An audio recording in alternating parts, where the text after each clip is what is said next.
Hello good evening साथीहरू है। मेरो चाहिँ घर मुनि चाहिँ यसरी होइन कालीचर चाहिँ सधैँ बिहान पाखा र दिउँसो चाहिँ चर्नु आउँछ यसरी है। अब हाम्रो चाहिँ कुखुरा जतिकै छ घरमा पालेको जतिकै है।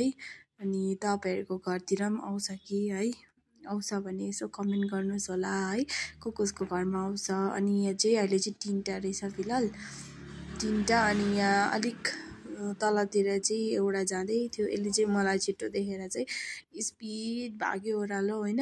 अनि मैले चाहिँ यसो लुकेर खिड्कीबाट भिडियो गर्दै थिएँ नि त, अन्त त्यसले चाहिँ मलाई पुलुक्क हेरेर स्पिड भाग्यो। अनि यहाँ 3टाले चाहिँ मलाई देखेकै छैन हो। अनि यहाँ चाहिँ मुनिल्लोपट्टि त्यो के चामलहरू फ्याँकेको हुन्छ नि त, अनि त्यो चाहिँ खानु आएको रहेछ। अनि म चाहिँ यसो खिड्कीबाट हेरेको त होइन, तिनजना चाहिँ मजाले चढ्दै रहेछ।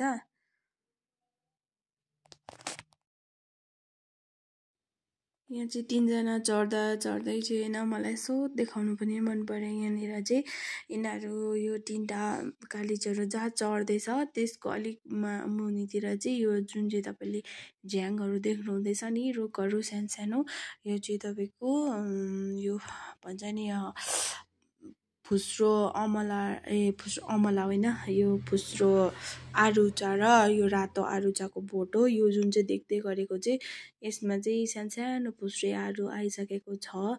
अनि अब बिस्तारो आरुचाको पनि सिजन हुँदैछ नि त। अनि अब यताको यो 2टा बोट देख्नु भएको चाहिँ यो चाहिँ तपाईँको रातो आरुचाको हो। म तपाईँलाई यसको आरुचाको सिजनमा तपाईँहरूलाई देखाउँछु हाम्रोमा कस्तो फल्छ भनेर। अनि यहाँनिर चाहिँ त्यो एउटा चाहिँ लुकेर हेरेकै रहेछ नि त।